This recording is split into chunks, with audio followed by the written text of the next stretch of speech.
Una pregunta, ¿qué significa realmente tener autoridad espiritual? Hay frases que muchos hemos escuchado en ambientes cristianos, incluso algunos de estos son versículos bíblicos, como por ejemplo, yo tengo autoridad en el nombre de Jesús, o Dios no nos ha dado un espíritu de cobardía, sino de poder, o hemos escuchado Jesús nos dio autoridad sobre todo el poder del enemigo. Todo lo que atemos en la tierra será atado en el cielo. Pero cuando decimos la palabra autoridad, ¿de qué estamos hablando exactamente? ¿Autoridad para qué? ¿Autoridad sobre qué? ¿Sobre quién? ¿Dada a quién? ¿Y estamos usando esto realmente, estos textos como la Biblia lo dice? ¿Como la Biblia lo presenta? ¿O como simplemente frases sueltas para justificar nuestras prácticas? Creo que antes de hablar del demonio, las reprensiones, las declaraciones, guerra espiritual, tenemos que detenernos un poco a estudiar la palabra autoridad. Hola a todos, soy Henry y estás escuchando Enseñanzas Bíblicas con Henry Delgado. Dios te bendiga. Hola a todos, amigos en la distancia, hermanos en Cristo, hermanos en la fe. Un saludo donde quiera que se encuentre escuchando este podcast de la semana. Mi nombre es Henry, cada semana trato de poner un podcast nuevo y estoy estudiando en esta serie, mi hermano, mi amigo, el tema Equipados para la batalla, cómo resistir al enemigo de nuestras almas. Estamos llegando apenas al capítulo 4. Digo apenas porque estoy emocionado por los temas que vienen enfrente de nosotros. Pero vamos un paso a la vez para poder entender este tema paso a paso hasta llegar a nuestras conclusiones. Pero cada episodio es emocionante, no solamente el llenarnos de conocimiento, sino que el saber que la palabra de Dios nos equipa con lo necesario para vencer al enemigo. Nos equipa con lo necesario para poder vencer una batalla. Nos equipa con lo necesario para sentirnos que realmente estamos con alguien que es poderoso, que es más vencedor que todas las cosas más difíciles que puedan haber en la tierra. Y eso me llena de no solamente una emoción, porque una cosa es emocionarse por cosas que pasan, pero esto es emocionarse por algo que es verdad, algo que uno puede experimentar en la vida de uno. Es una cosa que pasa más de una teoría, de un conocimiento, es un poder. Simplemente el entender la palabra de Dios nos guía, nos da poder y nos enseña qué creer y qué no creer. Esa es mi pasión, ese es mi anhelo, mi hermano, mi amigo, que a manera que estudiemos estos capítulos podamos entender cuál es nuestro rol dentro de la iglesia, como persona también. Si tal vez no eres cristiano, pero te gustaría saber cosas que has escuchado y eso a la luz de la palabra, si es verdad, si es mentira, esta palabra es para ti también. Así que todos estamos en una lucha espiritual en esta tierra. Aunque nos demos cuenta o aunque no nos demos cuenta, aunque lo veamos, aunque no lo veamos, la guerra está ahí. Así que continuamos en este capítulo hablando de este tema, el deber del cristiano, según lo dice el libro, y de la parte en que yo lo estoy titulando para esta serie, en este capítulo, vamos a hablar acerca de la autoridad sobre las tinieblas. Y comenzamos con una pregunta, ¿qué significaba realmente el tener una autoridad espiritual? ¿Tiene usted autoridad espiritual? ¿La tengo yo? ¿Se me ha sido otorgada cierta autoridad a mí? ¿Autoridad para qué? Dijimos. ¿Autoridad sobre quién? Es importante saber eso a la luz de la palabra, como siempre lo hemos hecho. Así que vamos a continuar a la luz de la palabra mirando varios aspectos de este tema tan interesante, tan poderoso si lo ponemos en práctica. Decíamos que a veces usamos la palabra autoridad como que si significara una fuerza espiritual, una valentía, decir yo tengo la autoridad, hoy sí me siento empoderado, voy a ir a hacer esto, y aumenta la voz uno, y entonces cuando uno escucha que alguien empieza a aumentar la voz, entonces esa persona tiene autoridad, esa persona cómo habla con autoridad, esa persona cómo ora con autoridad, esa persona cómo predica con autoridad. Pero si alguien habla dudosamente y empezamos a bajar la voz, escuchamos un quebrantar, ya pensamos que no hay autoridad. Eso es lo que el mundo secular puede entender de la palabra autoridad. Otros podrían pensar que se trata de la capacidad de dar una orden. Bueno, yo siempre, puede decir alguien, yo he sido una persona que ha sido líder, soy muy bueno para dar órdenes. Yo digo una cosa y la gente lo hace. Entonces yo tengo autoridad. ¿Será eso la palabra autoridad en la Biblia? Cuidado, Porque por eso muchas personas están cometiendo muchos errores, diciendo cosas, creyéndose cosas, escuchando cosas y creyendo cosas que otros están diciendo. Pero bíblicamente la autoridad no es simplemente tener poder. La autoridad tiene que ver con un derecho, con un permiso, con una comisión. Es una responsabilidad, es actuar bajo un gobierno superior. Eso es la autoridad. Vamos a verlo el día de hoy más a detalle. De hecho, cuando estudiamos la palabra autoridad, viene de una palabra griega que se llama exousia. No quiero llegar a profundidades de otros lenguajes, si apenas sé el español y algo de inglés, pero es importante saber, en este caso, que en el Nuevo Testamento hay muchas veces que esta palabra se muestra. Y cuando se muestra, la forma en que ha sido traducida a nosotros quizás no se entienda lo que originalmente se entendía, pues. Porque el tiempo pasa y los lenguajes pueden cambiar su manera de interpretarse, pero es original. Cuando se escribió la palabra autoridad en el Nuevo Testamento, no se trataba simplemente de una energía espiritual o una fuerza personal, algo que con entusiasmo alguien dijo. No se trataba de eso. Tiene que ver con un derecho, con un permiso para actuar. Entonces, hermano, eso nos lleva realmente a una pregunta mucho más importante. ¿Quién tiene autoridad por naturaleza? ¿Quién no la recibió de una forma prestada como la tomaría otra persona, sino que la posee verdaderamente? ¿A quién le pertenece esa autoridad con esta definición?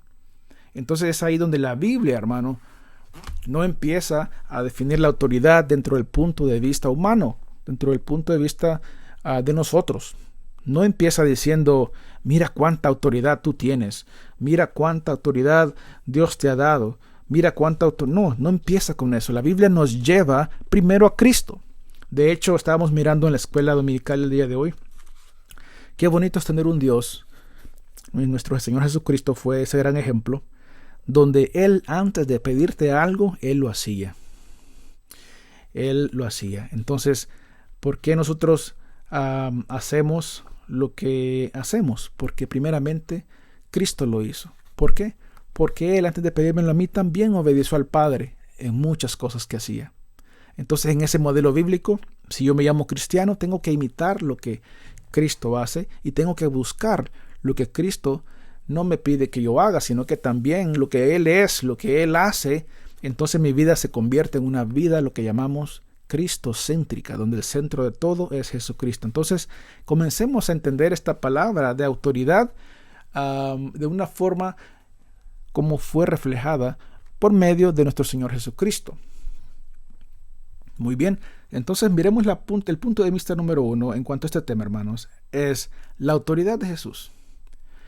La Biblia dice en Mateo 28:18 que Jesús se acercó y les dijo a sus discípulos: se me ha dado toda autoridad en el cielo y en la tierra. Toda autoridad la tiene Jesucristo. ¿Dónde? La tiene en el cielo, la tiene en la tierra, en todas partes. Él tiene toda autoridad. No solamente una pequeña parte, sino que toda autoridad. Todas las cosas se someten a Jesucristo. Dice en Juan 5:26-27, el Padre tiene vida en sí mismo y le ha entregado a su Hijo ese mismo poder de dar vida. Y le ha dado autoridad. ¿Quién le dio autoridad a Jesús? El Padre, nuestro Señor Dios. Y le ha dado autoridad para juzgar a todos porque es el Hijo del Hombre. Está dando por entendido la palabra del Señor que nuestro Dios Padre le dio toda autoridad a Dios Hijo. Alguien tiene que otorgar esa autoridad. La autoridad no se empodera uno solo de ella y ya tiene la autoridad. Eso no significa autoridad bíblicamente. En el modelo bíblico de Jesucristo es el Padre quien le ha dado toda autoridad al Hijo del Hombre. No hay nada imposible para Dios y ese Dios soberano es quien le da la autoridad al Señor Jesucristo. Lo podemos ver en la militar. Los que hemos estado en la militar, y tal vez usted tiene una familia en la militar, puede entender estas palabras. Y si no ha estado, también es fácil de entenderlo. Cuando una persona da una orden, es porque tiene un alto grado, ¿no? Un grado mayor que uno. No es cualquier persona que tiene la autoridad.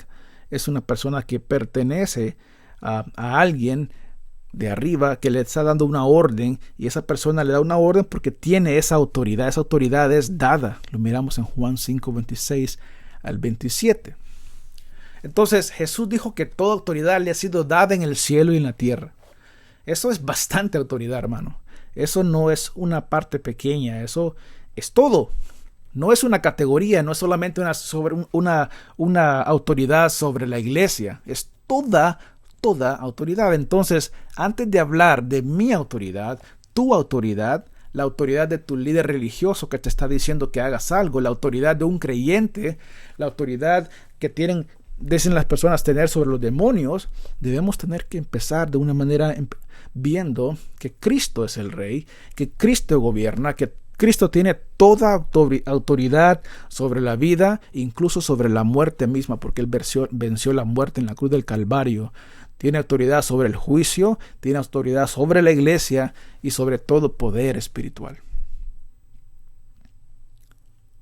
Ahora, si nos quedáramos solamente con entender que Dios Padre le dijo al Hijo esas palabras, pudiéramos pensar que esa autoridad fue algo nominacional, ¿no? Como que te hago que tengas autoridad, pero es como cuando miramos, vamos a hacer un ejemplo humano, como cuando tenemos un nuevo jefe, y ese jefe la compañía le contrató como jefe. La compañía tiene la autoridad, ¿no? Porque es la dueña del negocio, y contrata a ese nuevo manager, ese nuevo jefe, y tiene toda autoridad. Pero cuando llega, le falta liderazgo, no es lo que esperábamos.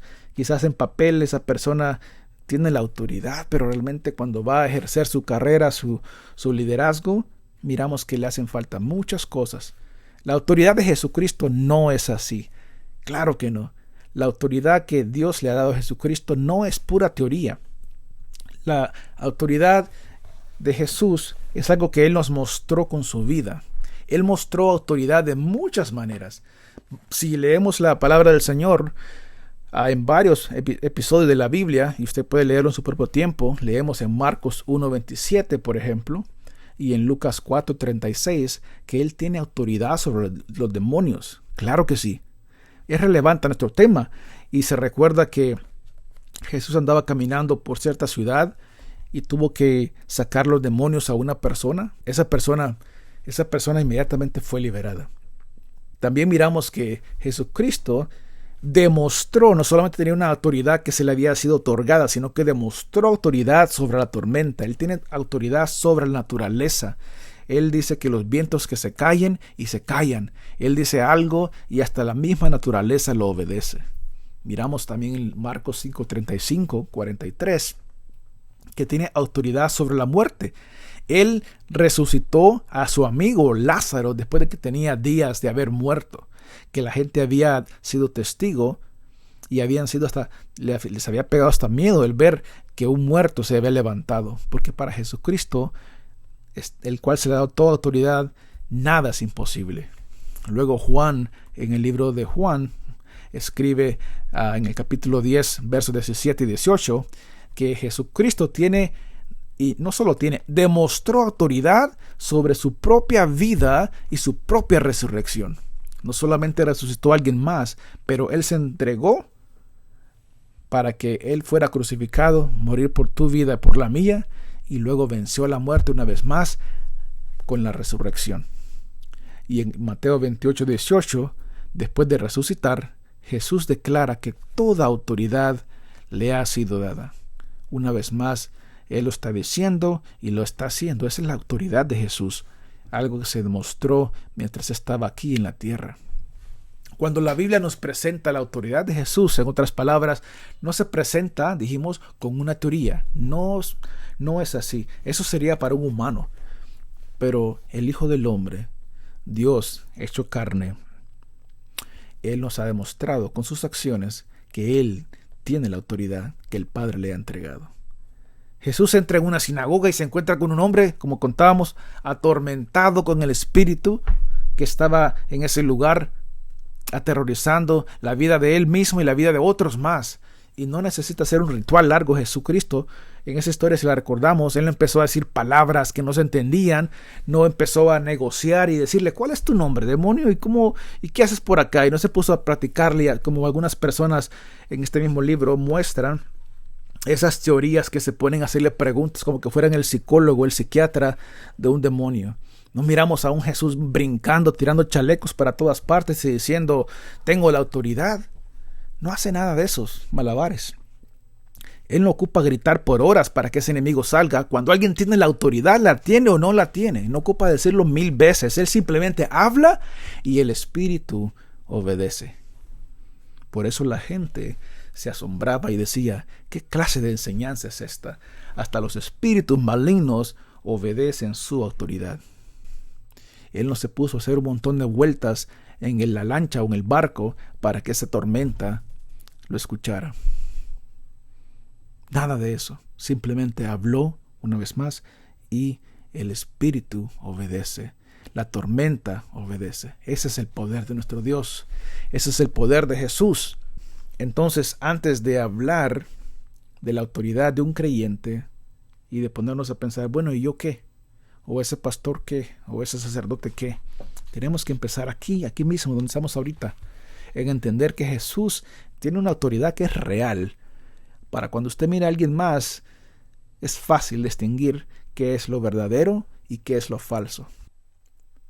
Ahora, esa es la autoridad de Jesús. Pero la siguiente pregunta que sigue, de las importantes que hay que hacernos, es, ¿acaso Jesús compartió cierta autoridad con algunas personas? Sí, la respuesta es sí. La Biblia nos muestra que los apóstoles y un número específico de discípulos recibieron una autoridad especial para una misión especial. Pero tenemos que ver con cuidado, porque habría que ver a quién se la dio, para qué se la dio, y si eso significa que todo creyente hoy en día debe de actuar de la misma manera. Vamos a leer la palabra del Señor en algunos versículos de la Biblia, empezando por el libro de Marcos, capítulo 6, versículo 7, la versión NTV. Reunió Jesús, se está refiriendo a Jesús, reunió a sus 12 discípulos, comenzó a enviarlos de 2 en 2 y les dio autoridad para expulsar espíritus malignos. Vamos a ir al siguiente versículo. Cierto día Jesús reunió a sus 12 discípulos. Estoy leyendo Lucas 9, 1 y 2. Cierto día Jesús reunió a sus 12 discípulos y les dio poder y autoridad para expulsar a todos los demonios y sanar enfermedades. Luego los envió para que anunciaran a todos acerca del reino de Dios y sanaran a los enfermos. Ahora, Lucas 10:1 está hablando de un grupo, no de 12. Fíjese lo que dice Lucas 10:1. Después el Señor escogió, subrayó la palabra escoger, después el Señor escogió a otros 72 discípulos. ¿Cuántos discípulos? 72. Anteriormente era un grupo de 12, que son los que conocemos como los apóstoles, pero esta vez el Señor escogió a otros 72 discípulos y los envió de 2 en 2 delante de él a todas las ciudades y los lugares que tenía pensado visitar. Sigue diciendo, vamos a saltarnos del verso que estamos al 17. Cuando los 72 discípulos regresaron, le informaron llenos de alegría: Señor, hasta los demonios nos obedecen cuando usamos tu nombre. El Señor, oiga bien lo que dijo en el verso 18-19. Sí, les dijo, vi a Satanás caer del cielo como un rayo. Miren, les he dado la autoridad sobre todos los poderes del enemigo. Pueden caminar entre serpientes y escorpiones y aplastarlos. Nada les hará daño. Esta es la palabra de Dios. Esta es la Biblia. Esto está aclarando algunas dudas. Hablamos del poder, la autoridad de Jesucristo dada por Dios Padre. Y ahora miramos en este pasaje, estos pasajes de la Biblia, cuando leemos acá, es claro que Jesús dio autoridad sobre demonios. Y no estamos negando eso de ninguna manera. La Biblia lo dice, entonces es cierto. Pero aquí tenemos que observar algo muy importante. Miremos ciertas cosas, ciertos contextos que son muy importantes, hermanos, amigos. Dios, miramos ya anteriormente, le da la autoridad a Jesús, y Jesús tiene esa autoridad, y esa autoridad la da de igual manera a sus discípulos, primero los 12 y también a los 72 para una misión específica. Ya leímos esa palabra, no ignoremos esa parte, no nos vayamos nada más a lo que parece obvio que es, ahora los discípulos tienen autoridad, ahora yo también soy discípulo, yo tengo esa autoridad. Tenemos que observar algo muy importante para no cometer un error. Esta autoridad, mi hermano, mi amigo, no nace de ellos mismos, no nace de alguien que se siente empoderado. Yo siento que la autoridad me la dio Jesús porque yo leí que Jesús, esa autoridad que se le dio a los 12, a los 72, no es así, hermano. Esa autoridad no nace de ellos mismos, no es un pensar, no es un sentir, no es una emoción, no es lo que los discípulos descubrieron como una técnica espiritual después de una oración intensa de repetir palabras, no es que aprendieron una fórmula de cómo enfrentar los demonios, no es que se encontraron con ciertas palabras que si la repetían cierto número de veces o en ciertos lenguajes, obligaba al mundo espiritual a obedecer. No es así. Lo acabamos de leer, se lo acabo de leer yo a usted, hermano, amigo. El texto dice que Jesús los llamó, Jesús los envió y Jesús les dio autoridad. Lo importante de poner atención claramente a lo que está pasando nos va a sacar de dudas a lo que podríamos estar viendo alrededor nuestro. La autoridad era delegada. ¿Venía de quién? De Jesucristo, del Maestro, quien tenía la autoridad. Y estaba conectada con una misión específica. A estos hermanos, estos discípulos, se les había encargado la misión de anunciar el reino de Dios. O sea, iban a evangelizar, iban a sanar enfermos, iban a confirmar que el mensaje que predicaban venía verdaderamente del Señor. ¿Cómo sé eso yo? Bueno, eso es porque más adelante, cuando Pablo habla de su ministerio apostólico, él menciona acerca de ciertas señales y milagros y maravillas como una marca que confirmaban su apostolado. Y es más, el libro de Hebreos, hermano, también nos dice que Dios confirmó este mensaje por medio de ¿qué? De señales. Eso lo dice el libro de Hebreos. Señales, prodigios y varios milagros. Entonces, ¿qué significa esto para usted y para mí? ¿Qué significa eso como creyente, como un discípulo que soy yo? Entonces, al mirar la Escritura, al entender lo que está pasando aquí, hermano, vemos aquí que estos pasajes no deben leerse como que si fueran una licencia para que cualquier persona, en cualquier contexto, salga a buscar demonios, hablar con ellos o presumir una autoridad sobre ellos. No lea mal la palabra del Señor. Más bien nos muestra que Cristo tiene toda la autoridad y Él fue, como acabamos de explicar, quien delegó esta autoridad a sus 12 y a sus 72 discípulos para una misión específica, como lo hemos leído. ¿Para qué? Como lo decía Hebreos en el caso apostólico de Pablo, para confirmar el mensaje del Evangelio de Pablo. ¿Me entiende? Ese orden es muy importante, mi hermano. Y aquí viene la pregunta importante para nosotros. Si esta autoridad fue dada por Cristo para una misión específica, ¿cuál es entonces el deber normal del creyente cuando enfrenta la oposición del enemigo? Entonces, hermanos, vamos a leer la palabra del Señor para entrar a esta parte del episodio. Pero lo que queremos hacer conciencia es cuidado con presumir autoridad. Veamos lo que la palabra dice acerca de esta parte de presumir autoridad.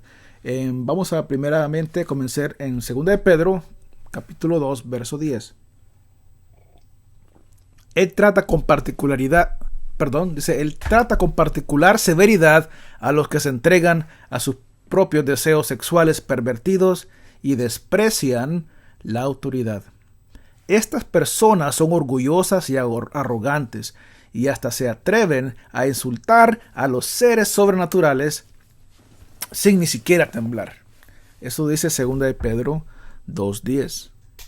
Ahora 2:11. Aún los ángeles, que son mucho más grandes en poder y fuerza, no se atreven a presentar de parte del Señor cargos de blasfemia en contra de esos seres sobrenaturales. Vámonos a Judas 1:8. Dice: de la misma manera, estos individuos que pretenden tener autoridad, por lo que reciben en sueños, llevan una vida inmoral, desafían a la autoridad y se burlan de los seres sobrenaturales. Una vez más, lo menciona ahí en el 9, dice Judas 1:9. Pero ni siquiera Miguel, uno de los ángeles más poderosos, se atrevió a acusar al diablo de blasfemia, sino que simplemente le dijo: que el Señor te reprenda. Vamos al versículo 10. Pero esa gente se burla de cosas que no entiende. Como animales irracionales, hacen todo lo que les dictan sus instintos y de esa manera provocan su propia destrucción. Hermanos, el peligro de presumir la autoridad. Lo acabamos de leer en varios versículos. Wow. Estos pasajes son bien serios, porque la verdad que Pedro y Judas están hablando de personas que tal vez usted y yo hemos visto, escuchado por lo menos. Y esto no es nada nuevo. Personas arrogantes, personas que hablan muy rápido, con ligereza, es decir, sin saber las consecuencias, sin saber el daño que se hacen a sí mismos, sin saber el daño que hacen a otras personas. Ellos no entienden las realidades espirituales porque no actúan como que las entienden. Es decir, a veces el ambiente cristiano, hermano, se habla del diablo, de los demonios, de principados, de potestades, con una confianza que suena más como que fuera un atrevimiento. Esa autoridad de volumen, de fuerza, de empoderamiento que decía yo al principio.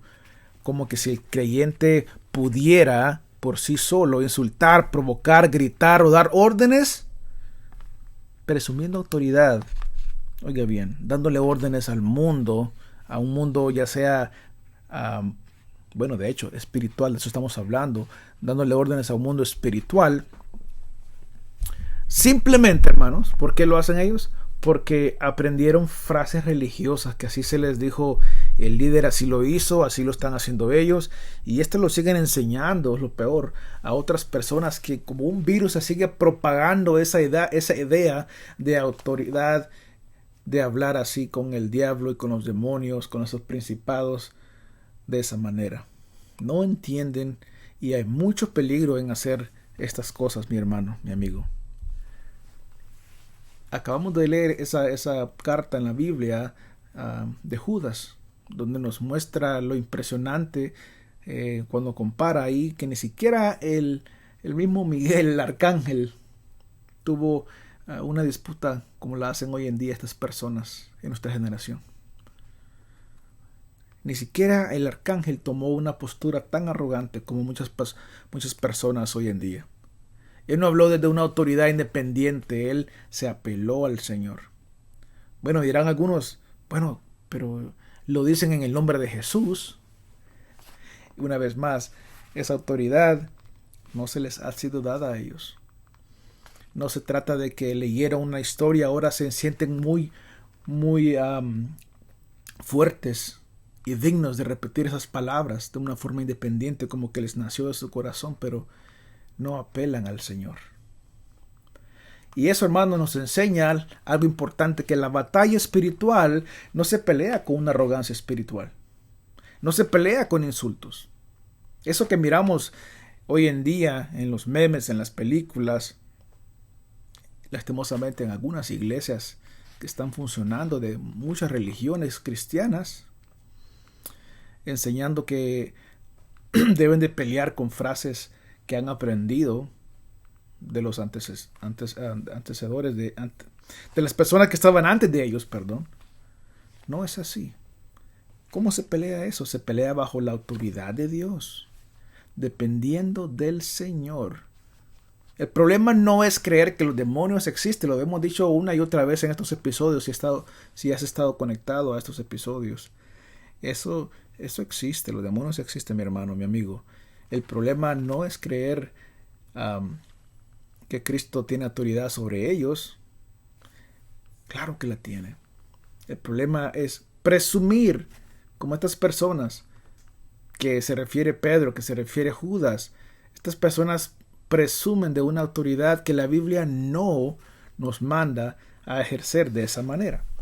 Entonces, atención, porque hemos llegado a una parte muy importante de este libro, a una parte muy importante de este episodio, porque quizás hemos estado buscando qué no es, qué no es, qué no es. Claro, en cada episodio he dicho que sí es, ¿verdad? Pero en el aspecto de saber cuál es mi rol como creyente, mi deber como creyente. Ojo, que no estoy diciendo cuál es tu rol como persona que no cree en Dios. Esto es para personas que han nacido de nuevo. ¿Ok? Porque si tú no has nacido de nuevo, si tú no tienes el Espíritu Santo en tu vida, con todo respeto, pero con la misma certeza de la palabra del Señor, te digo, esto no aplica para ti. Cuando el Nuevo Testamento habla directamente al creyente acerca del tema de la batalla espiritual, el llamado no es sal a buscar demonios, háblales, interrógales, dales órdenes. El llamado es otro, y es lo que vamos a mirar ahorita a continuación. Para ello vamos a leer la palabra del Señor. Vamos al libro de Santiago, capítulo 4, verso 7.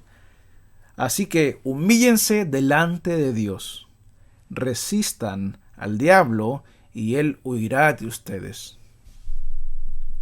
También dice Primera de Pedro 5:8, estén alerta, cuídense de su gran enemigo, el diablo, porque anda al acecho como un león rugiente buscando a quien devorar.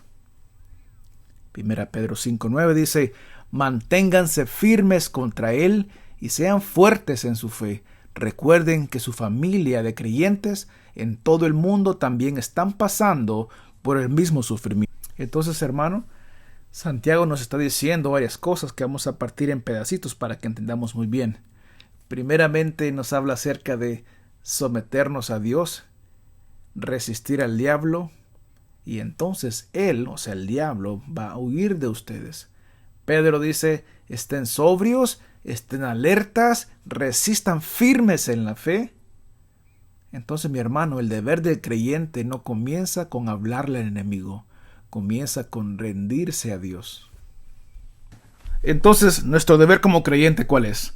Primeramente, debemos de soportar la adversidad, mi hermano. Debemos de soportar la adversidad. Lo miramos en 2 Timoteo 2, 3, 4. Dice, soporta el sufrimiento junto conmigo como un buen soldado de Cristo Jesús. Ningún soldado se enreda en los asuntos de la vida civil, porque de ser así no podría agradar al oficial que lo reclutó. Lo dice Pablo, alguien que era con experiencia en la militar de aquel tiempo. Entonces nosotros, hermanos, cuando miramos este pasaje también del libro de Lucas, en capítulo 9, versículos 57 a 62, miramos que el seguir a Cristo requiere una rendición. Miramos que cuando Pablo le habla a Timoteo, le dice que soporte el sufrimiento como un buen soldado de Jesús. Y esa imagen es importante, porque un soldado no vive simplemente buscando la comodidad, ¿cierto? Conocemos a un soldado como alguien que entiende que fue llamado a algo especial, a algo más grande que él, a una misión. Y esto conecta con algo que Jesús dijo en ese libro de Lucas. Ahí vemos varias personas que parecían querer seguir a Jesús. Miramos de hecho creo que 3 personas en ese pasaje bíblico que querían seguir a Jesús. Pero cuando Jesús les muestra el costo de lo que es seguir a Jesús, salen a la luz las verdades de lo que realmente había en el corazón de estas personas que se acercaban a Jesús. Muchas personas quieren de Cristo esos beneficios, quieren el prestigio, quieren el nombre, no sé, cada quien viene a Cristo con diferentes formas y Él nunca le va a decir que no a nadie. Él tiene las puertas abiertas y te da la oportunidad para que tú sigas su voz, ese llamado que te hace. Pero hermano, esto tiene un costo. Y estas personas que vinieron venían con una intención no sincera, venían con una intención que claramente Jesús la expuso, porque Él conoce el corazón, Él conoce qué hay dentro de cada persona. Uno de ellos parece preocupado por la comodidad.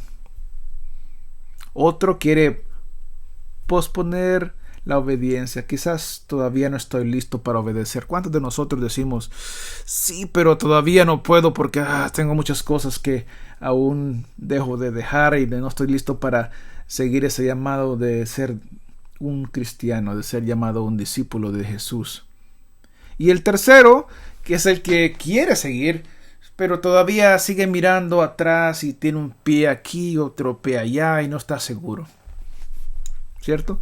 Entonces el primero, una vez más, se preocupa por la comodidad. Ay, no sé, está más fácil el hacer todo lo que yo hago y ahora tengo que ir a hacer esto, me piden que haga lo otro, según ellos, ¿verdad? Y luego las personas que no quieren obedecer y tienen temor a someterse a la obediencia porque creen que empieza de afuera para adentro. No saben lo que hemos hablado en muchos casos en nuestras iglesias, lo que la Biblia dice, que ese cambio del Espíritu Santo en tu vida va a traer por sí mismo cosas naturales. El efecto natural de un cristiano es que tú tengas frutos. La obediencia viene como una parte fácil cuando tienes el Espíritu Santo, pero cuando no lo tienes, claro que va a ser difícil. Tú no lo puedes hacer. Por eso es que Cristo murió por ti, porque somos pecadores incapaces de ser salvos por nuestra propia cuenta. Y el tercero, lo repito una vez más, el tercero todavía está inseguro. Mira para atrás y dice, todavía no estoy listo. Entonces, esas son adversidades. Son adversidades que estaban pasando estas personas.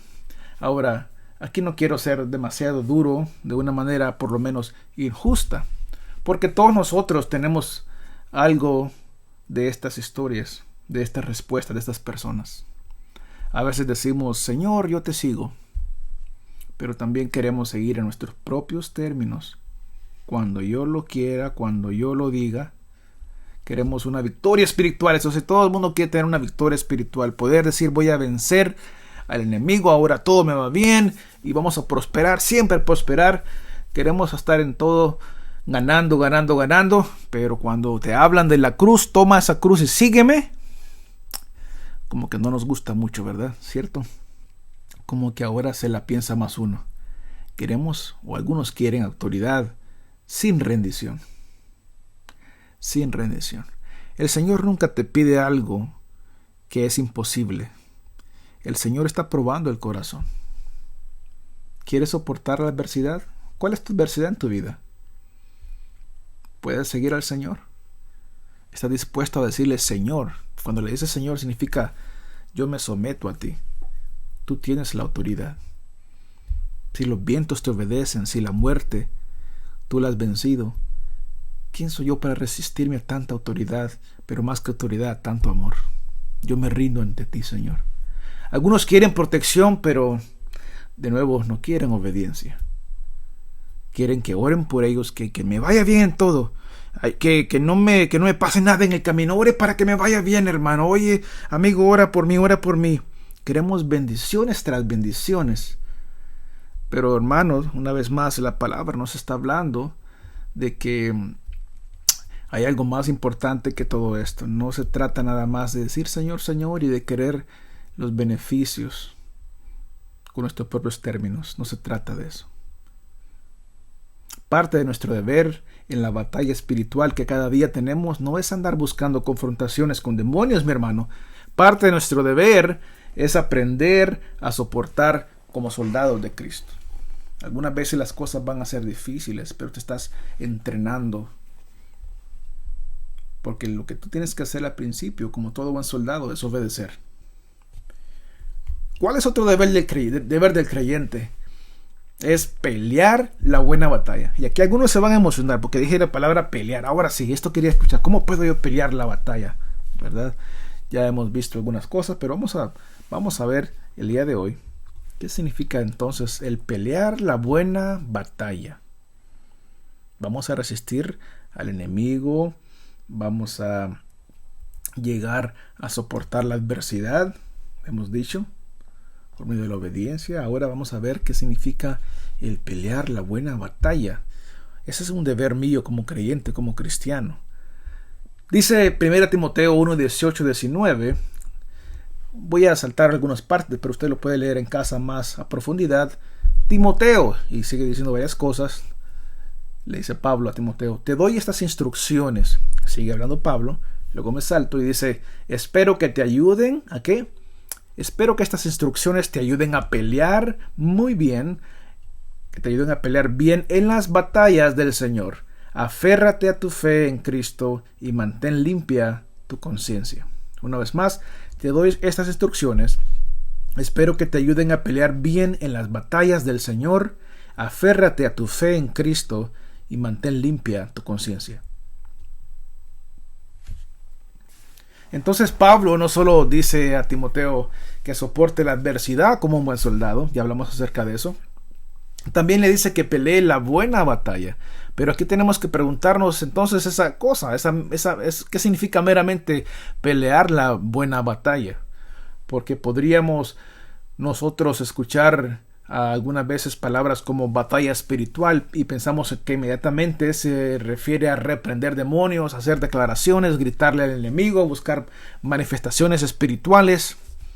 Pero aquí Pablo a Timoteo le dice de una manera que nos hace entender a nosotros qué significa esta batalla, esta buena batalla. Entonces, cuando Pablo le habla a Timoteo, él conecta esa buena batalla con dos cosas muy importantes, mi hermano. Número 1, mantener la fe. Y número 2, mantener una buena conciencia. En otras palabras, la batalla del creyente no se pelea solamente mirando hacia afuera. También se pelea cuidando lo que creemos y cómo vivimos. Lo repito, esto también se trata de pelear con cuidado lo que creemos y lo que vivimos. Hermano, mantener la fe tiene que ver no solamente con estar un momento pensando en lo justo, en lo bueno, en lo que Cristo hizo conmigo, sino que significa mantenernos firmes, no abandonar la verdad, no soltar la doctrina, eso que hemos aprendido de la palabra de Dios. Cuidado con lo que creemos. No dejarnos llevar por cualquier enseñanza que suene espiritual, pero que no sea bíblica. Cuidado, porque podríamos estar perdiendo el tiempo escuchando palabras que no vienen de Dios. O quizás algunos digan, bueno, sí se leyó la Biblia, habló de Dios, pero le sacan el contexto y ya no significa lo mismo. Una sana doctrina, decía el libro de Tito, cuando le decía a Pablo que cuidaran de la sana doctrina. Entonces, hermano, no dejemos llevar por cualquier cosa, cualquier enseñanza que suene muy emotiva o espiritual y que miramos a alguien que se escuche fuerte hablando, pero no tiene un fundamento bíblico. Por eso estas enseñanzas son importantes para entender qué significa el pelear la buena batalla.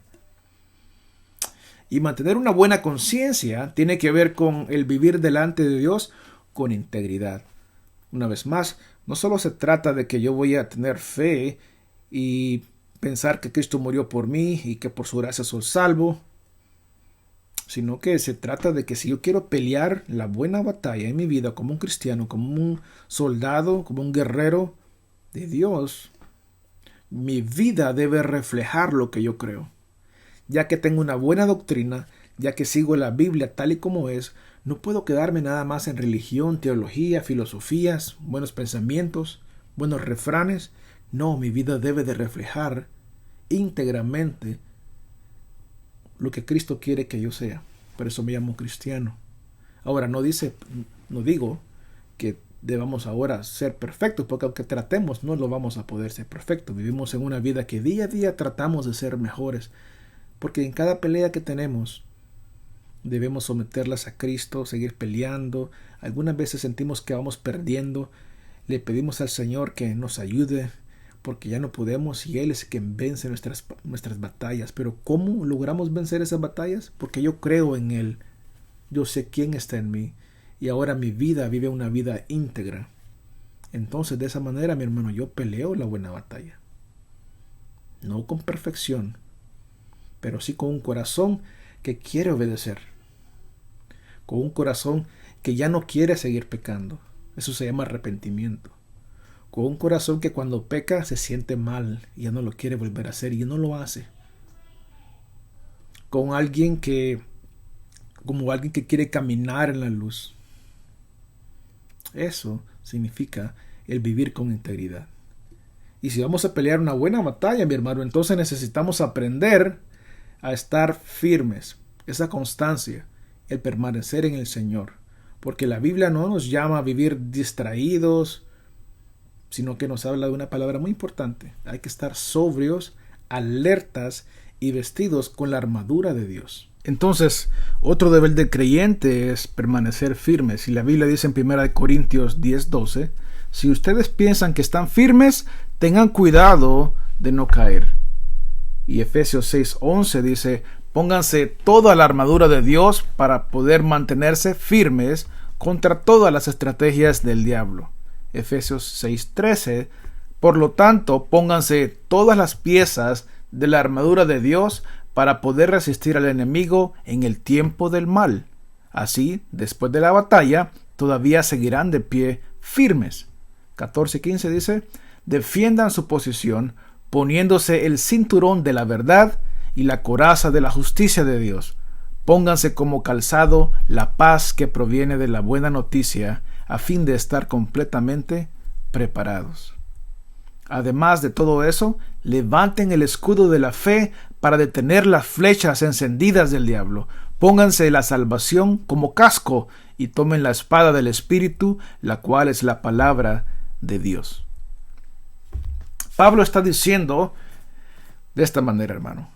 Hay que permanecer firmes. El que piensa estar firme, que no caiga, y así por eso Pedro también dice, estén sobrios y alertas, porque el enemigo anda como león rugiente buscando a quien devorar.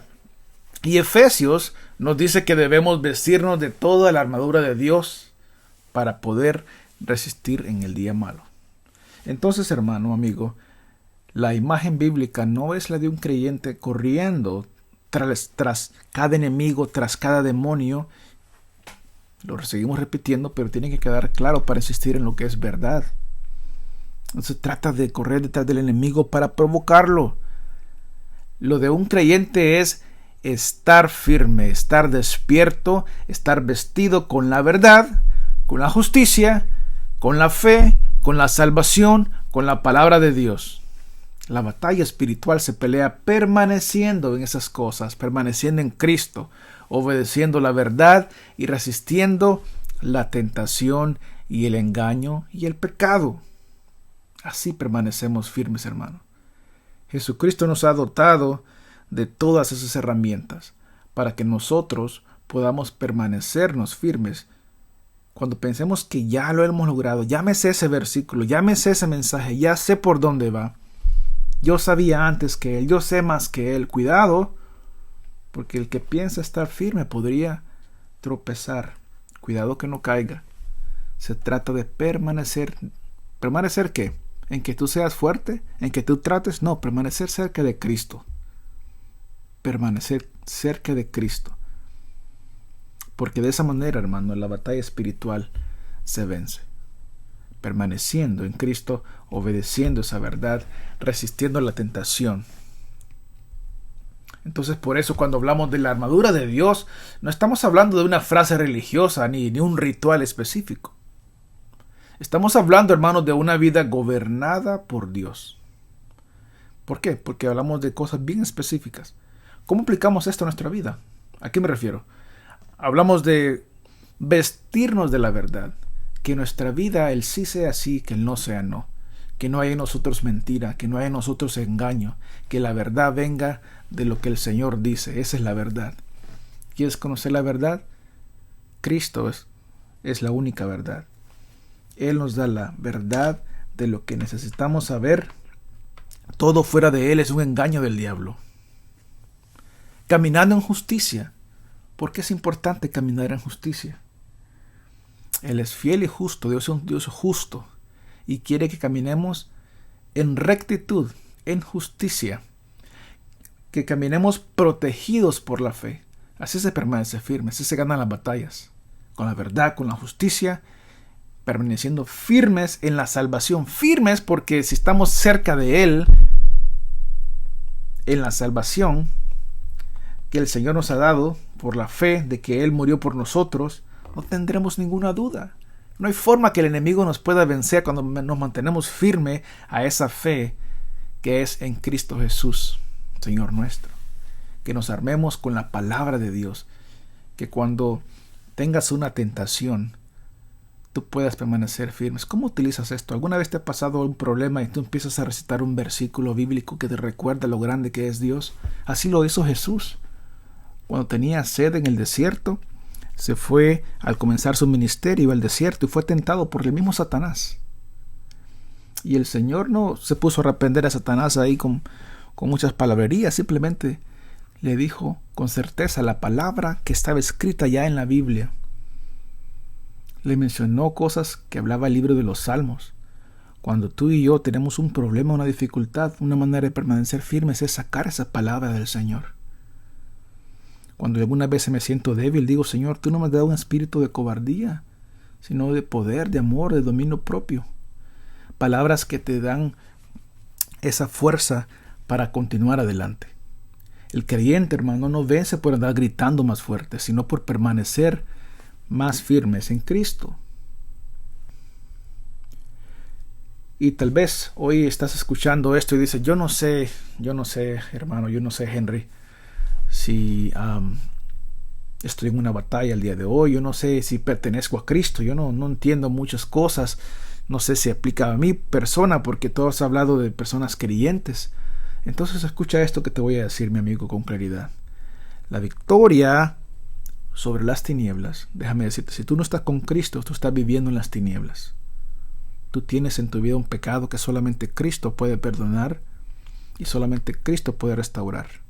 Solo Él te puede transformar. No se encuentra en una oración repetida como que fuera una fórmula, ni un amuleto que te den para que te dé la buena suerte, ni una declaración que repitas sin ningún entendimiento alguno. Hermano, amigo que diga, no se encuentra que alguien deba de venir a tu persona y liberarte con algo como que si fuera magia. Por muy emotivo que esto sea, la victoria, hermano, amigo, la victoria está en Cristo Jesús. Eso es lo que tú ocupas en tu vida, es a Jesucristo, porque Él murió por nuestros pecados. Él resucitó, venció la muerte. Imagínate el poder que tiene Dios y tú no le confías al Señor. Tú le confías a tu propia fuerza, a tu propio entendimiento, a la autoridad quizás de un humano. Pero Cristo tiene toda autoridad. Y Él te está llamando el día de hoy, si no le conoces, al arrepentimiento. Él tiene la autoridad para detener el viento. Él podría hacer que tú cambies de opinión, pero no lo quiere hacer de esa manera. Él sabe el momento en que llama a cada persona. Y como una ovejita que escucha a su pastor hablar, cuando el pastor habla, la ovejita lo reconoce y lo sigue. Así que no pongas tu confianza en frases que escuches por ahí, en rituales o en algunas supuestas autoridades de algunas personas. Pon tu confianza en Cristo. Si has escuchado la voz del Señor en cualquiera de estas palabras, ven a Él. No te resistas a esa autoridad de Jesucristo. Él quiere sacarte de las tinieblas a la luz. Solo Él lo puede hacer. Solo Él tiene la autoridad. Nadie puede confesar sobre ti nada, si no es con la autoridad del mismo Jesucristo. Él sí te puede salvar. Él sí te puede restaurar. Y hermano, nuestro deber como creyente no está en andar buscando conversaciones con las tinieblas. Hemos aprendido eso. El deber del creyente es caminar en la luz, permanecer firmes en la fe, obedecer la palabra y descansar en la victoria de Jesucristo. Eso es nuestro deber como cristiano. Que el Señor te bendiga, amigo, que puedas tener la oportunidad para reflexionar en estas palabras, que puedas rendir tu vida al Señor. Ahí donde estás puedes pedirle que entre en tu vida, que te saque de ese problema en que estás. Cuando vienes al Señor, Él te da un poder que es grande para poder resistir al enemigo y pelear la buena batalla. y poder entender entonces de qué hablábamos el día de hoy, qué es lo que los creyentes debemos hacer y no de lo que la gente anda haciendo y diciendo por allá afuera. Permanezcamos una vez más caminando en la luz, permaneciendo firmes, obedeciendo la palabra y descansando en que la victoria está en Jesús. Dios les bendiga y hasta el próximo episodio si Dios lo permite. Hasta luego.